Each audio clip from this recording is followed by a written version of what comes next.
Saya yakin nggak akan keberatan. Partai keberatan? Partai keberatan, bukan hanya PKB.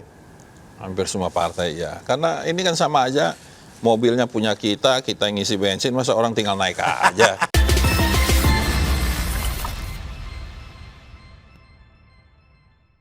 Pendaftaran Capres-Cawapres tidak lama lagi. Hanya sekitar kurang dari 2 bulan. Nah, dan dinamika politik semakin ketat, mulai dari komposisi koalisi yang terus-menerus berubah dan mungkin saja angin bisa berubah. Kemudian juga ada hasil survei yang menunjukkan para capres dan cawapres semakin kompetitif. Kita akan lihat faktor-faktor apa saja yang membuat sebuah koalisi semakin rekat atau koalisi bisa saja berpisah di ujung pendaftaran nanti. Kita cawe-cawe, saya mengundang Bung Melkias Mekeng, Waketum Partai Golkar, dan juga Mas Jazil Ya, Fawaid, baik. Waketum PKB. Dua Ya. orang Waketum yang akhirnya bisa duduk bersama. Kalau kemarin waktu deklarasi masih berdiri bersama. Jadi sekarang sudah satu koalisi ya? Satu koalisi, Apa alhamdulillah. namanya? Nama koalisinya apa? Belum dibuat namanya. Jadi ya kok yang jelas punya komitmen yang sama. Nama koalisi nanti mungkin diurus di belakangan. Yang penting visinya sama, bergabung. Itu nama koalisi belum ada itu karena memang terlalu dadakan penggabungannya atau gimana? Bukan, kalau soal nama itu nggak penting. Jadi kalau kita lihat di 2000, ketika membangun koalisi ini, sebenarnya yang pertama kali membuat koalisi itu Pak Mekeng. Koalisi Indonesia Bersatu. Iya. Karena itulah kami akhirnya membuat KKIR. KKIR, ya. Nah ternyata yang Koalisi Indonesia Bersatu itu almarhum.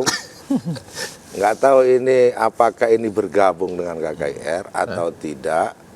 Tapi yang jelas sekarang keanggotaan di KIB itu PAN dengan Golkar ini sudah deklarasi bersama. KKIR. Bersama PKB, bersama Gerindra. Cuman tidak dikasih nama koalisinya. Dan akhirnya ini kelihatannya yang sisi sini, yang KKIR kami tetap berpegang kepada fakta kerjasama dengan Gerindra. Mungkin saja Golkar tetap berpegang pada visi dan misi yang ada di KIB. Oke.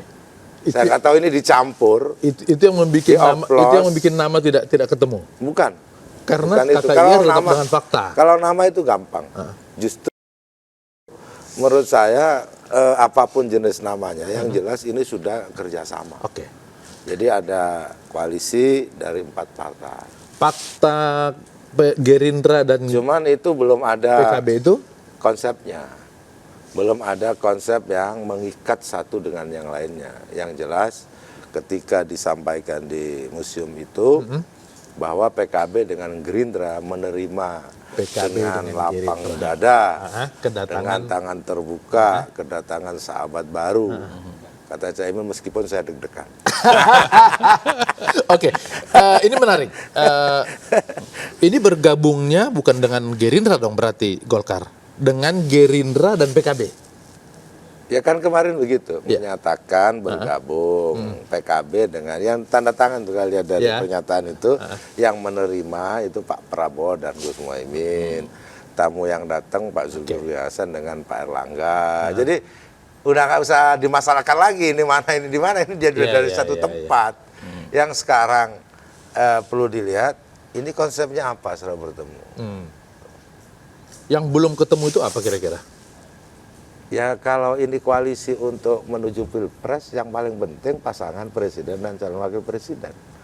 Karena kalau soal visi misi sudah KIB sudah ada waktu itu, kami KIR sudah ada, tinggal diterjemahkan secara detail. Baik. Nah ini menjadi tidak terburu-buru karena koalisi yang lain juga bahasa Jawanya tidak ada janur melengkung. Di tempat yang lain juga biasa-biasa, slow-slow saja. Bisa jadi juga bubar kan. Kan bisa jadi kan. Ada dulu bilang ini koalisi berubah-ubah. Pak Mekeng, ini menerima sudah punya fakta antara Pak Prabowo dan Caimin ini sudah disebut-sebut akan maju. Bapak bergabung ke sana. sementara bawa pesan juga di Rakernas ya, bahwa Erlangga harus menjadi capres juga. Ya, Bakal nyatu nggak itu nanti? ya namanya politik kan semua orang pasti berusaha untuk dia punya kepentingan. Dan kita masuk di koalisinya Pak Prabowo dengan Caimin ini kan tentunya juga sudah melihat hitungan-hitungannya. Dan ini kan baru 1 minggu. Nah, prosesnya masih sekitar 2 bulan. Ya, tentunya semua partai akan mengajukan dia punya jagoannya. Nah, disitulah nanti bisa terjadi mulus-mulus saja, bisa terjadi deadlock atau bottleneck. Artinya penentuan orang kedua ini bisa menjadi musibah buat Bahasanya Pak Mek, koalisi ini. Bisa terjadi seperti KIB. Iya. Lebih faktual lah contohnya. Karena politik itu sampai detik terakhir dia bisa berubah. Ya kita pernah ngalamin kan, yang tahun 2019 detik terakhir berubah. Ya ini masih cair semua. Itu loh. Kalau sampai tidak terjadi kesepakatan, nah pasti ada jalan keluar yang lain.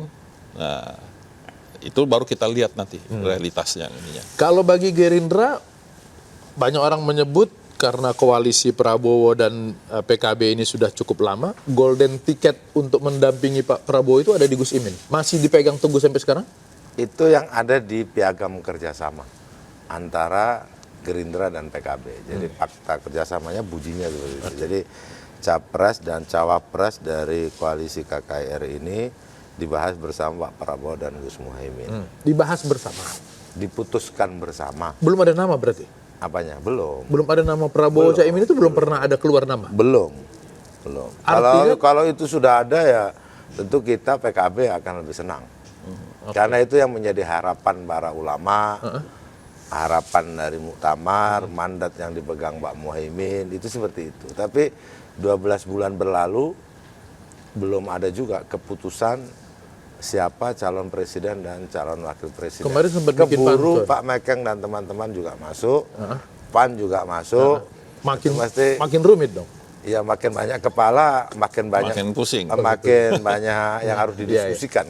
Kemarin tapi kalau di politik pusing kan? Biasa. Sempat bikin pantun 11-12 apa kira-kira gitu? Iya memang. 11-12 kalau nggak jelas ya kami lepas. Ya. Nah. Ya itu bukan pantun, itu bukan hanya sekedar pantun, itu mandat yang dibawa oleh PKB. Itu suara hati.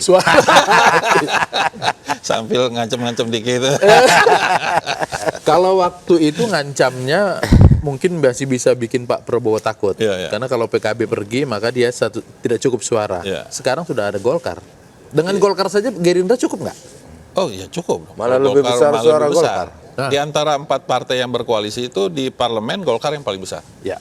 Jadi habis Golkar, Gerindra, terus PKB dan PAN. Jadi itu nanti faktor-faktor itu yang akan menjadi muncul dalam diskusi. Ini siapa nih yang duduk jadi wapres ini? Dan yang penting harusnya semua partai yang duduk itu dia harus mikirin yang penting menang. Bukan siapa yang jadi wapres, siapa yang jadi ini. Tapi kalau cuma asal taruh wapres terus kalah juga nggak ada gunanya. Yang penting koalisi 4 partai ini seandainya ini tetap abadi harus menang. Ya harus menang. Artinya sebetulnya ketika nanti hitung-hitungan itu muncul ketika duduk bersama harus ada yang mengalah. Ya tentunya dong. Salah satu pasti ada yang kalau 4 berarti 2 kan 3 yang 1 udah presiden. Capres sudah. Berarti 3 ya, 2 harus ngalah. Nah itu yang proses mengalahnya ini yang akan alot. PKB punya Caimin, PAN sering menyebut nama Pak Erick Thohir, Golkar masih ada yang bersuara soal Erlangga. Tetap Erlangga. Ya, atau nanti mungkin diputusin yang lain, kita masih berproses. Kalau lihat hari-hari ini Ridwan Kamil, Waketum juga di Golkar. Ya bisa, itu kan survei juga Ridwan Kamil juga bagus. Cuma tinggal dihitung apakah irisannya akan menambah suara atau cuma ini aja kan mesti dilihat irisan-irisannya. Kuat di mana. Jadi hitungannya banyak sekali. Kalau buat PKB itu jadi harga mati nggak harus Muhaimin? Sebenarnya dari koalisi ini, dari PAN dengan Golkar yang menjadi tamu baru. Tamu baru. Ini Pak Mei, istilahnya tamu. Itu sebenarnya cukup kalau hanya menghitung variabel untuk presidensial threshold. Si tamu ini, 2 ini? PAN dengan Golkar. Cukup, PAN dengan Golkar, Golkar juga cukup. PAN, oke. Jadi tetapi dengan kebesaran hati tidak membuat melanjutkan koalisi yang ada, tetapi kemudian bareng 4 partai. Jadi ini saya sebut super jumbo, ini Super 46. Super jumbo. Ya. Jadi 4 partai yang bergabung ini bisa membuat 2 koalisi, Mas. Harusnya 2 koalisi. Masih bisa di dalam hitung-hitungan menggunakan variabel untuk presidensial threshold. Tapi seperti disebut Pak Mekeng tadi, ini kan untuk menang, bukan untuk gagah-gagahan, ada variabel, terus ada calon, ada wakil gitu. Sebenarnya kalau untuk gagah-gagahan lebih bagus nggak usah bergabung. Erlangga, Julhas, Bisa aja cukup kan itu. Cukup. Atau Erlangga sama Caimin juga bisa. Itu juga sudah pernah dibahas kan itu waktu pertemuan-pertemuan dengan intens kan dengan Pak Erlangga juga. Tapi kalau survei-survei yang beredar sekarang kan 3 nama ini untuk presiden ya. Ya, 3. Ganjar, Prabowo, dan Betul, Anies. Betul. Nah, kalau Golkar ini kemungkinan bukan ke Prabowo, ke Anies dan ke Ganjar itu masih ada, Pak? Kalau ke Anies kan Erlangga udah ngomong bahwa tidak ke Anies. Ya. Tidak ke Anies. Kalau ke Ganjar ya tergantung ini bahasanya wapres atau tidak, wapresnya ini deadlock atau enggak. Itu bisa terjadi. Kalau saya melihatnya. Artinya harus capres juga Golkarnya di sana. Di mana? Kalau ke Ganjar. Enggak juga. Enggak juga. Kita bisa wapres juga enggak masalah. Harus wapres juga enggak? Ya harus wapres dong kalau bisa. Jangan kita cuma jadi penonton dong. Kalau ini harus wapres, Caimin harus wapres, ini bisa 46% yang harusnya anugerah itu bisa jadi musibah loh nanti. Ya, makanya perlu Saya kedewasaan. pikir disitulah sendinya di politik itu, menegosiasikan hal-hal yang dianggapnya nggak mungkin menjadi mungkin, yang kelihatannya mungkin bisa jadi tidak mungkin, yang kelihatannya erat tapi bisa jadi bubar. Justru di sini, detik-detik ini, waktu-waktu yang menurut saya penting di dalam 2 bulan ini. 2 bulan. Ini kecanggihan masing-masing untuk menegosiasi kepentingannya. Jadi nggak mungkin misalnya PKB melarang Pak Erlangga jangan masuk. Jadi wapres itu nggak mungkin. Nggak mungkin. Tapi PKB akan mengatakan kami juga ingin menjadi wapres, kan begitu. Betul. Akan menghargai setiap pendapat yang ada. Nah, disitulah yang menurut saya bisa disebut sebagai kerumitan, bisa disebut sebagai bagian dari seni yang biasa di setiap koalisi. Dan ini kan pasti dibicarakan oleh orang-orang yang punya wisdom, punya kebijakan, punya pengalaman yang ini. Oke. Supaya bicaranya juga teduh gitu. Ya. Kalau dari segi survei, nama Caimin dan Pak Erlangga bukan urutan tertinggi di survei-survei. Ya, kalau itu kan hanya bagian dari variabel saja yang dihitung dari soal survei. Karena yang terpenting sebenarnya dari pasangan itu bisa saling melengkapi. Yang kedua, siapa dulu saingannya. Kan itu akan menentukan. Jadi ini kelihatannya memang sedang saling menunggu. Misalkan Pak Ganjar dengan siapa, Pak Prabowo dengan siapa, Anies dengan siapa, itu juga akan membuat semacam perubahan juga cara pandang di masing-masing koalisi. Nah, hari ini tidak ada satupun yang menentukan. Jadi akhirnya banyak variabel yang disebut. Misalkan survei, ini siapa tinggi surveinya? Ada tinggi surveinya, mungkin nggak punya partai. Ya. Surveinya tidak terlalu baik, tapi punya partai. Jadi itu biasalah dibahas, nanti didudukkan. Jadi jangan GR dulu bahwa yang surveinya tinggi itu pasti akan dipakai. Pasti akan direkod. Dan begini, Caimin, Erlangga ini kan ketua umum partai. Iya. Dan partai ini punya instrumen sampai tingkat desa. Kalau ketua umumnya jadi calon, pasti itu pengurus sampai tingkat desa bergerak. Jadi surveinya nggak akan juga kecil. Dan survei kecil kemarin itu karena yang disurvei banyak benar. Kalau tinggal tiga capres, tiga pasangan, itu otomatis akan naik. Yang nggak ini akan naik gitu loh.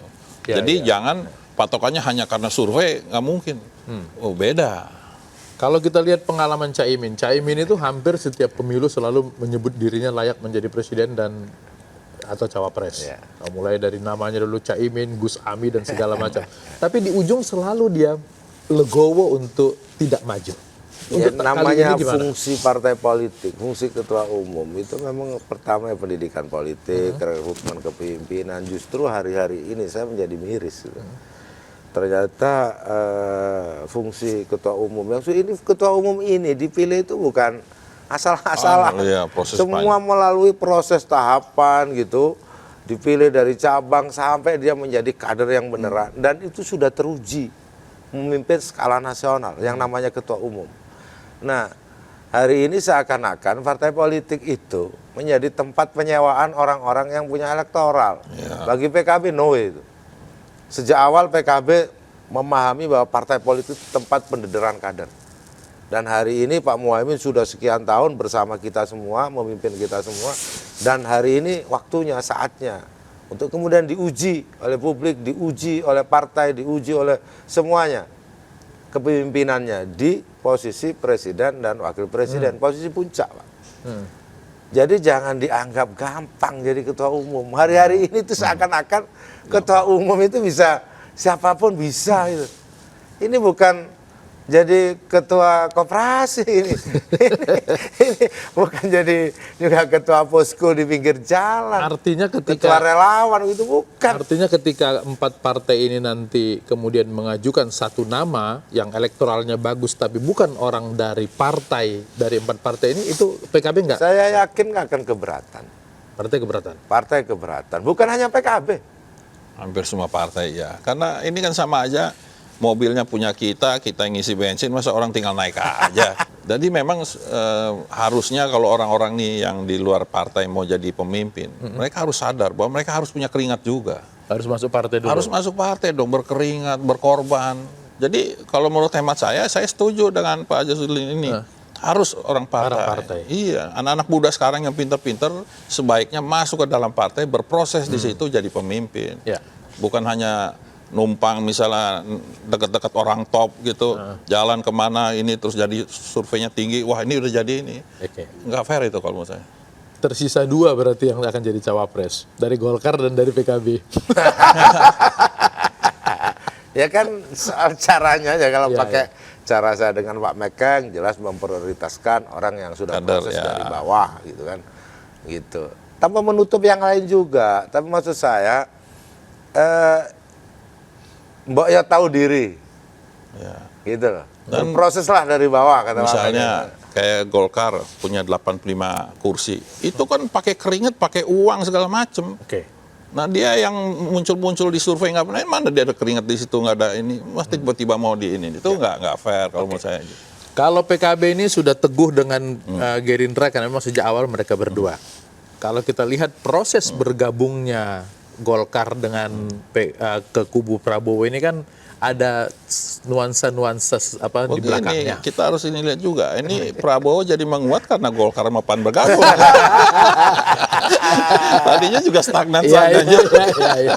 Setelah kita bergabung, saya lihat, wih, survei kemarin dari Kompas jadi tinggi ini. Ya, tapi maksud saya itu kemungkinan ketika kemudian bergabung ke Prabowo ada sesuatu yang sempat katakanlah Pak Erlangga dipanggil ke kejaksaan, lalu kemudian agak senyap nih belakangan ini.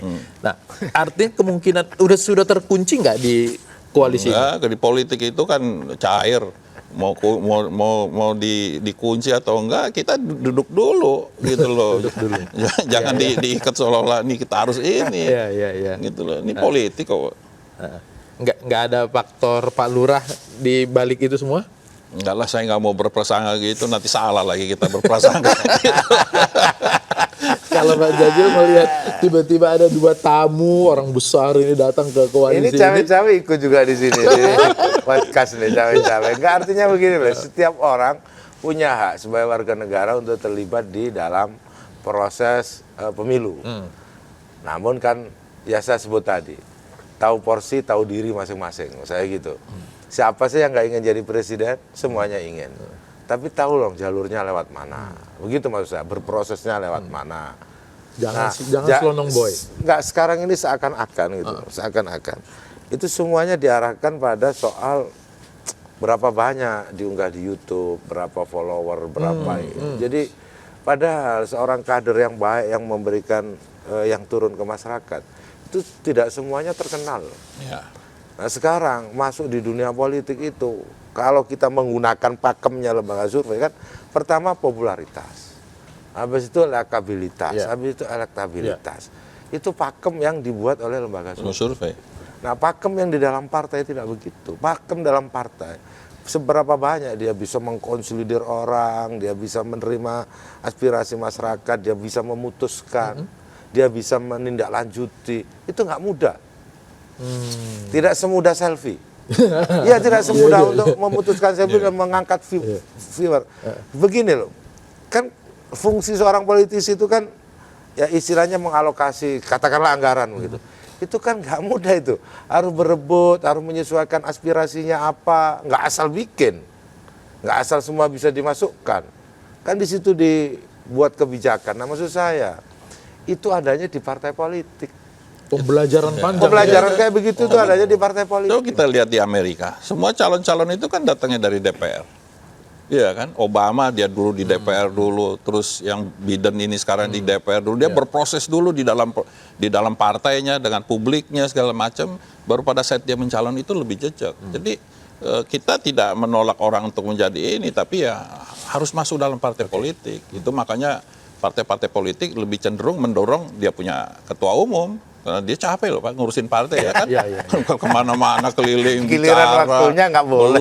Belum duitnya harus keluar konsolidasi, panggil orang ribuan orang itu kan duit semua untuk apa sewa tempat lah segala macam. Ada kemungkinan tidak kalau misalnya nanti kayak Golkar ya, kepada Golkar ketika calon yang kemudian dipilih menjadi orang kedua di koalisi ini bukan orang yang sepakat dengan Golkar, kemudian mesin politik Golkar tidak bergerak ke sana? Itu yang kita takutkan. Kan kita pernah pengalaman waktu kita konvensi, kan yang menang Pak Wiranto. Pak Wiranto bukan waktu itu belum Golkar, dia baru ini, gak gerak itu mesin. Padahal Pak Akbar udah keliling kemana-mana. Gitu loh. Jadi harus ada kesesuaian juga. Jadi kader itu merasa dekat dengan dia punya pengurus, dia punya ketua umum tuh mereka dekat. Suka nggak suka mereka dekat itu. Nah, kalau ada orang misal tiba-tiba dicalonkan dan digolkarkan, ya orang itu harus bisa mewongke lah. Jangan merasa bahwa dia udah ini terus ini nggak jalan itu nanti mesinnya. Benar nggak Pak? Ini berlaku untuk Ridwan Kamil? Kalau Ridwan Kamil kan udah pengurus Golkar sekarang. Kan baru, kader jabat, kader atas, bukan dari bawah.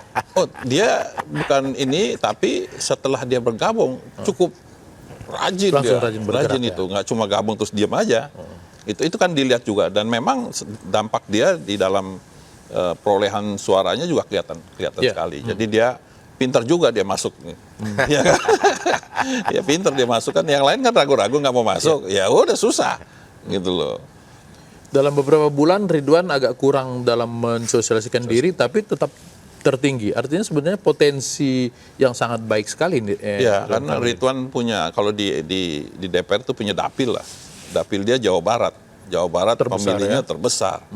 Dan sebagai gubernur kan tentunya warganya ini. Itu kelebihan dia. Kan calon capres ini selain Pak Prabowo kan punya dapil. Satu dapil Jawa Tengah, satu dapil ini kan. Jadi orang yang punya dapil itu yang ini. Itu kelebihannya si Ridwan Kamil. Makanya di survei, kalau di capres saja dia di survei nomor 4. Nomor 4 ya. Kalau di cawapres kadang-kadang nomor 1, kadang-kadang nomor 2. Itu kelebihan dia punya dapil yang besar.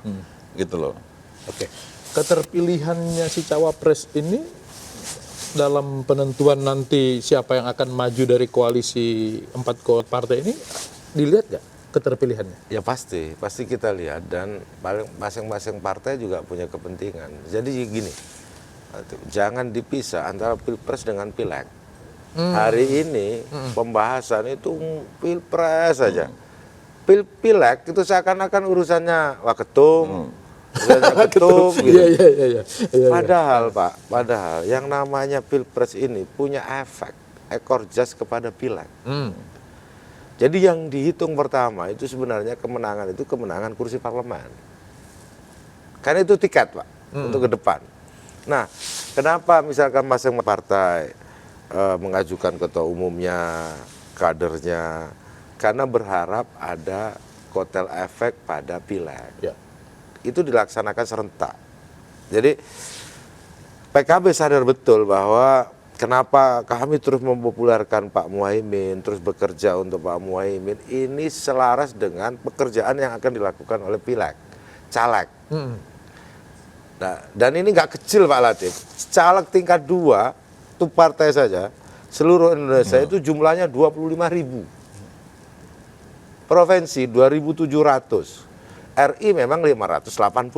Itu masing-masing partai. Artinya Tadi DPRD 2 berapa? 25.000. 25.000. Dan itu ujung tombak paling dekat dengan Iya, masyarakat. itu mesin, dan Iya, mesin ini yang kadang-kadang tidak dihitung. Karena ini saya nggak tahu ya, saya bukan ahli survei gitu. Yang seperti itu nggak pernah dihitung sebagai bagian dari kekuatan. Tapi kalau misalkan mesin ini mogok, nggak kerja, nggak jalan, ya pasti kalah itu. Nah, itu satu. Yang kedua, semua partai jangan dianggap bahwa ketua umum yang maju itu ambisinya ketua umum. Enggak. Pak Muhaimin tidak punya ambisi. Tapi untuk pertama, caleg dalam rangka kotel efek itu penting. Yang kedua, menguji kepemimpinan yang dilahirkan masing-masing partai.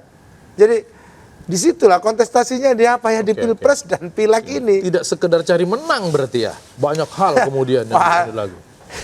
Ya, fungsi partai politik itu ya di situ iya, yang seringkali dilupakan, sehingga seakan-akan fungsinya siapa yang menang saja, siapa yang elektoralnya menang tinggi. kita ikut gitu, Nggak nggak bisa begitu ya? Iya, tidak begitu. Kalau dalam persepsi PKB ya. Ya. Karena yang dalam gerbong PKB, katakanlah hari ini, yang kemarin memilih PKB itu 13 juta, Golkar sekian juta. Terus itu kemudian diwujudkan dalam kepemimpinan di tingkat-tingkat cabang. Habis itu mereka dikontestasi di Pileg di tingkat DPRD tingkat 2. Habis itu di tingkat 3. Misalkan kemudian Pak Muhaimin hari ini sudah nggak nyalon di DPR RI. Kemarin kan nyalon. Iya.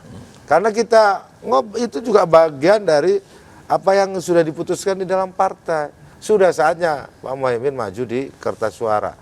Capres, Di cawapres, Nah, pilpres. Oke. dengan harapan ini memiliki kotel efek pada perjuangan teman-teman yang berjuang. 25.000 di tingkat 2.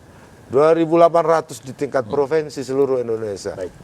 Itu menurut saya semua partai Bayangin. akan, saya aneh, maksudnya aneh kalau partai itu kemudian Memberikan begitu saja. memberikan, yang kata Pak Mekeng itu aneh bagi saya. Itu gimana cara logikanya? Mas Jajil punya ketakutan yang sama nggak dengan Pak Mekeng? Tadi Pak Mekeng bilang kalau capres dan cawapresnya bukan orang yang disetujui oleh partai, bisa saja mesin kemudian mogok. Mas Jajil punya ketakutan itu nggak? Ya pasti, karena itu sudah bukan soal ketakutan, itu fakta yang akan dialami jika kita salah untuk menempatkan orang di dalam pasangan, gitu.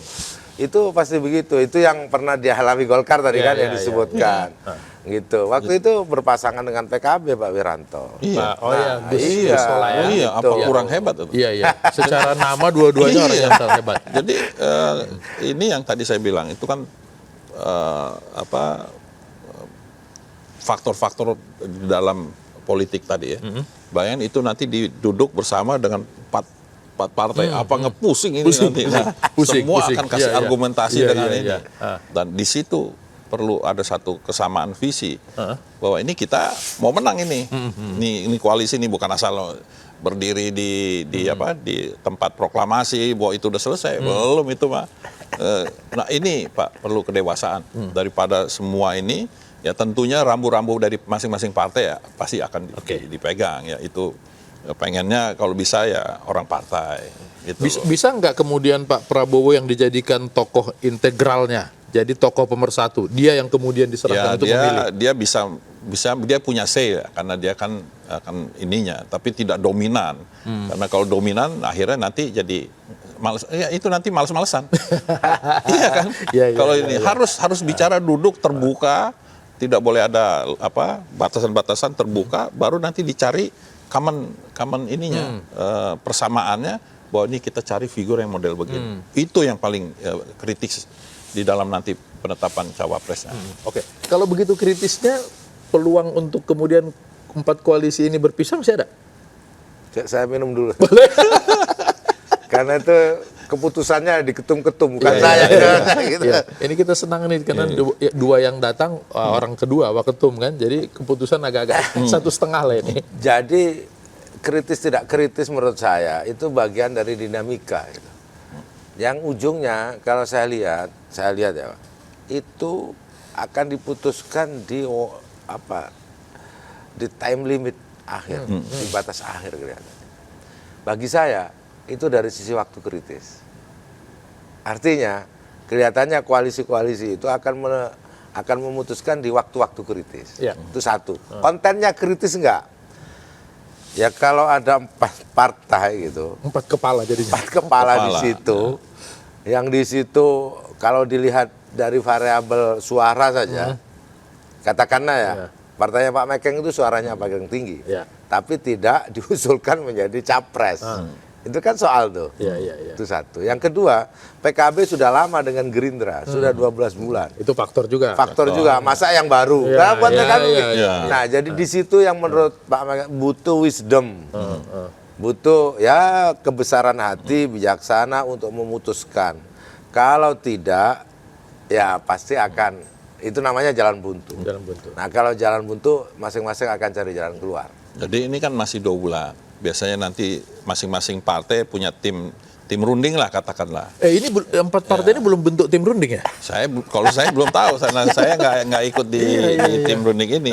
Mestinya buat. Nah itu ada preliminary talks dulu. Nah, nanti dari preliminary talks dari periode ke periode akan mulai kelihatan. Bisa. Kenapa baru mau bikin preliminary? Ketika kemarin mau gabung tidak ada preliminary. Ya itu kan tiba-tiba gabung aja. Ini kan gabung koalisinya dulu. Mungkin kalau ngomong-ngomong soal koalisi itu kan udah cukup panjang itu. Ya kan tiba-tiba mungkin ada wangsit dari atas. Mungkin lagi tidur ngimpi gitu. Tahu-tahu bergabung itu ya oke lah udah terjadi koalisi. Tapi kesananya ya itu nanti tim teknis itu akan duduk dulu, nanti dari PKB siapa, Golkar siapa, ini ngomong lah, ngomong aja dulu, semua yang ada ini dituangin itu, nanti disari, habis itu balik ke masing-masing partai, diomongin dari internal, balik lagi, pasti harus begitu, supaya jangan ada tuh, jangan nanti detik terakhir belum ini, wah bubar itu nggak karuan nanti, iya bisa nanti semuanya nggak jadi apa-apa nanti, gitu loh. Itu menurut saya sih akan berproses ke situ. Gitu loh. 46% ini besar loh. Besar. Kalau ini pemilihan di MPR sudah pemenang. Selesai. Betul. Jadi kalau ini pemilihan seperti tahun 99. Dan ini kan masih terbuka, siapa tahu dari koalisi yang lain ada yang mau pindah lagi kan. Iya. Masih saling terbuka. Jadi saling terbuka dan masih saling menggoda sebenarnya. Masing-masing masih ada komunikasi meskipun tidak resmi, kadang-kadang masih, namanya di DPR itu kan semua partai sebenarnya teman. Jadi tahu di kantong masing-masing sebenarnya, tahu arahnya masing-masing. Jadi namun memang yang memutuskan ketua umum kan begitu Pak. Jadi masing-masing kita yang di bawah, mungkin ada yang anggota fraksi biasa itu punya informasi masing-masing. Jadi yang disebut duduk itu ketua umum nanti yang akan duduk. Nah, cuman apakah informasi tidak terkumpul? Terkumpul Pak. Jadi Pak Mekeng sedang mengumpulkan informasi juga dari sini gini, dari sini ini disampaikan ketua umum. Kami pun begitu. Dari ini begini, dari disampaikan ketua umum. Supaya nanti saat duduk bareng-bareng ini sudah punya kelengkapan masing-masing gitu. Kalau buat Golkar apa target yang harus dipenuhi sehingga tetap ada di koalisi ini? Ya, yang pasti kita pengen jadi wapres lah. Jadi wapres. Ya kan? Karena Golkar udah pernah dukung Pak Prabowo tahun 2014. Kita dukung Pak Prabowo sama PAN. Mestinya PAN jangan lagi dong. Masa kita dukung PAN dulu? Iya juga ya. Iya juga ya, gantian. Iya gantian dong. Masa PAN dulu gitu. Nanti tinggal kita ngobrol sama PKB gimana. Itu PKB politik kok. Target tertingginya juga cawapres. Ya seperti yang ada di fakta integritas seperti itu. Namun tentu kan semuanya yang namanya politik kan nggak bisa saklek. Pasti ada mekanisme. Pak Muhaimin sedang dimandatkan oleh partai untuk berjuang masuk di kertas suara. Kalau kemudian tidak sampai perjuangannya, Pak Muhaimin pasti balikkan lagi ke partai. Saya nggak berhasil nih masuk di kertas suara, gimana? Tolong dimasukin DCT. Ya pasti nanti Dewan Suro, pengurus bilang, oh Pak Caimin, coba nengok ke sebelah, ada kok. Misalnya gitu, itu bisa. Dan itu hal yang biasa dalam politik. Itu yang terjadi di Golkar kan? Iya. Sehari ini kan. Sebenarnya KIB cukup berdua, tapi Pak Mekeng mungkin Pak Ketum menengok ke kanan aja masuklah di situ kan gitu. Sebenarnya nggak usah nengok, cukup tuh. Ya. Menang, kalau target adalah menang, berarti kan banyak sekali yang diperoleh setelah menang. Ya. Bukan hanya kemudian menjadi orang nomor 2. Power sharing, jumlah menteri dan segala macam kan juga penting. Tentunya itu kan hasil pemilu nanti kan. Tentunya basisnya berapa kursi yang didapat, ya itu biasanya dibicarain proporsional. Kalau dapatnya kursinya Tidak bisa dibicarakan di awal sebagai kesepakatan. Misalnya, oke kamu PKB cawapresnya misalnya, tapi Golkar nanti kalau menang dapat ini itu bisa itu bisa menjadi salah satu faktor. Misalnya wapres udah dapat, ya menterinya dikit, ya kan? Ya. Itu bisa, nanti itu bisa terjadi karena itu kan negosiasi, ya kan? Atau misalnya nanti menterinya nanti deh setelah pemilu kita lihat siapa yang paling banyak dia yang ini, itu kan bisa jadi. Ya. Jadi faktor-faktor untuk bernegosiasi itu akan pasti muncul, kreativitas itu akan muncul, gitu loh. Yang penting satu, jangan kita pokoknya. Kalau udah pokoknya bahaya dah. itu akan repot gitu. Kalau sudah pokoknya dalam politik itu nggak bisa ya. Itu harus bicara. Mas Jazil, selain nama-nama yang sudah diusulkan oleh partai-partai, sekarang memang masih berandai-andai istilahnya karena masih di MK ya. Kemudian muncul nama Gibran juga yang akan dipasangkan dengan Pak Prabowo. Itu di koalisi dibahas nggak? Kalau PKB tegak lurus pada konstitusi. Sampai hari ini konstitusi belum bisa menerima itu. Jadi bagi saya sampaikan PKB tidak akan adzan sebelum beduknya bunyi. Gitu. Nanti setelah misalkan MK memutuskan, baru PKB pikirkan. Namun bahwa kesepakatan dari partai-partai politik yang ada di DPR itu tidak ada revisi sebenarnya. Tidak ada revisi partai. Mestinya kalau itu ada, dibicarakan aja. Ini kan sebenarnya menjadi kewenangan dari DPR untuk memutuskan undang-undang. Akhirnya lewat jalur MK. Dan tahu bahwa undang-undang itu setiap kali diputuskan itu bersama-sama dengan pemerintah. Bukan made in DPR aja, made in pemerintah dan DPR. Aneh ketika diuji materi di MK, DPR dan pemerintah kok berbeda dengan apa yang menjadi keputusan di ruang yang sebenarnya. Nah, itu. Tapi oke lah, itu proses yang memang terbuka di dalam konstitusi itu. Namun bagi PKB tidak akan membahas ini sebelum sudah menjadi keputusan. Kalau Golkar kan silahkan. Gitu. Itu masing-masing lah. Golkar mempersilahkan itu. Kita tunggu aja. Ini kan masih semua ini dengarnya kan dari media. Iya. Ya, kita nggak mau tanggapin yang begitu. Nanti aja kalau udah ada. Tapi ini bisa jadi ice breaking juga kan? Apa? Kamu tidak, orang lain yang kita tarik. Ya selama konstitusinya mengizinkan, selama koalisi yang lain bersepakat kan tidak ada yang salah gitu loh. Cuma yang penting konstitusinya itu bisa membuka ruang itu. Dan itu menguatkan nggak untuk koalisi ini? Untuk kalau tujuan menang tadi itu? Ya itu kita bisa sekarang ini ada fenomena. Fenomena di Filipina. Ya kan? Anaknya Marcos dengan pasangan anaknya Duterte. Iya. Nah, itu fenomena yang sekarang dipelajari. Nah, apakah ini mau pakai itu? Apa konsultannya sama? Kita nggak tahu. Ya, kita lihat aja. Tapi kalau kita sih ngikut sama yang Pak Jazilul bilang, kita ikutin konstitusi aja. Nggak boleh azan sebelum beduk ya. Jangan dong, gitu loh. Gitu masa baru. Ini kan baru andai-andai semua ini. Tapi gitu Pak Jazil, kalau misalnya banyak bilang bahwa karena approval ratingnya Pak Jokowi masih sangat tinggi sampai hari ini dan faktor dia bisa membantu kemenangan capres-cawapres, sebenarnya ini akan menolong nggak? Ini akan semakin menguatkan kesan bahwa Pak Jokowi ada di kubu Pak Prabowo. Kita belum bisa memprediksi, kita bisa baca sejarah saja. Bahwa sejarah politik di Indonesia selama ini tidak ada presiden yang kemudian bisa untuk presiden berikutnya dia support, dia menang. Nggak ada. Tiap pergantian presiden itu pasti rezimnya berbeda.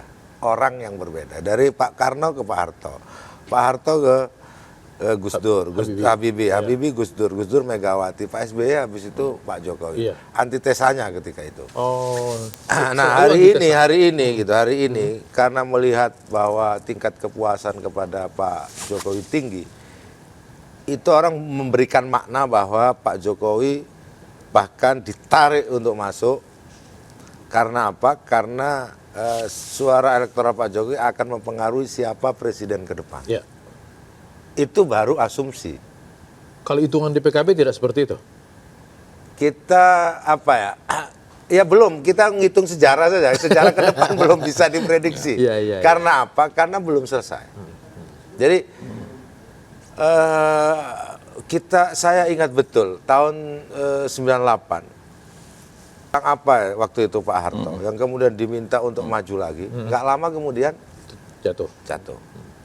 Memang hari ini tidak ada ya artinya variabel-variabel seperti tahun 98. Namun yang namanya politik itu dinamikanya itu kadang menit per menit. Kadang bisa hari per hari. Ya. Kadang bisa bulan per bulan. Sedangkan menuju Pilpres itu masih 6 bulan lagi. 6 bulan. Masih cukup panjang. Kondisi ekonomi global juga tidak baik-baik amat. Jadi tantangannya banyak. Terus masyarakat juga ngelihat pemilu juga hari ini ya biasa-biasa saja. Terus ya memang Pak Jokowi menurut hasil survei tingkat kepuasannya tinggi, itu nggak bisa dibantah. 74,3. Ya. Tapi masih belum bisa diuji di dalam sejarah bahwa presiden yang kepuasannya tinggi itu di Indonesia bisa mempengaruhi presiden dan selanjutnya. Belum ada referensi sejarahnya untuk Indonesia. Mungkin kalau negara-negara lain mungkin ya, tapi untuk Indonesia belum. Dan negara lain di mana? Saya nggak tahu, makanya. Karena belum saya ada baca.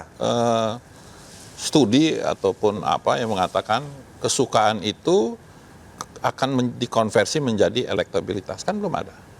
Sukanya kepada Pak Jokowi. Iya. Elektabilitasnya kan bukan ke Pak Jokowi, itu masih artinya orang yang dia sebut bahwa saya kan minta meneruskan kan dia masih memimpin jadi seorang presiden, tidak kan boleh. Kode-kode kan boleh. Ya kode kan nggak semua orang bisa baca gitu loh. Itu salah baca kode nanti gimana? Jadi tapi buat Golkar sih ya kita nanti duduk aja sama-sama ya koalisi. Kalau memang dianggap itu bisa memenangkan ya monggo. Ya tapi kan ini pasti akan ada argumentasi yang harus dibangun yang bisa masuk di dalam nalar gitu loh. Dan kecuali kayak misalnya waktu kemarin Biden turun, itu Obama dia udah nggak jadi presiden, dia kampanye. Nah itu bisa dampak gitu. Ya kan. Terus Bill Clinton dia kampanye.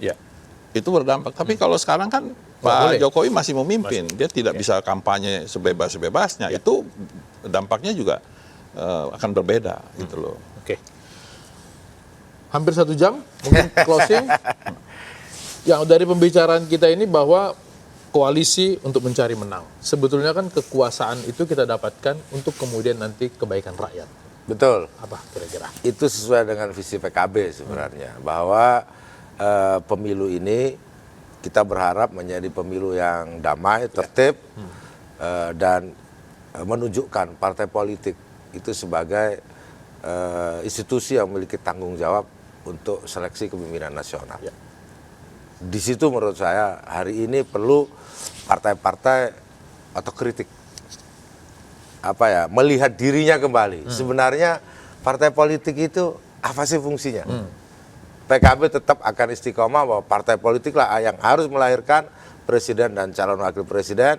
Disinilah tetap orang dididik untuk menjadi negarawan, untuk menjadi ahli-ahli pemerintah, mengatur, membuat undang-undang, itu ada di partai politik. Tidak ada di BUMN. Oke. Jadi saya berharap Pilpres kali ini bisa menghasilkan seorang pemimpin yang bisa melihat seperti yang disampaikan Pak Jokowi pada saat sidang MPR, bonus demografi yang ada.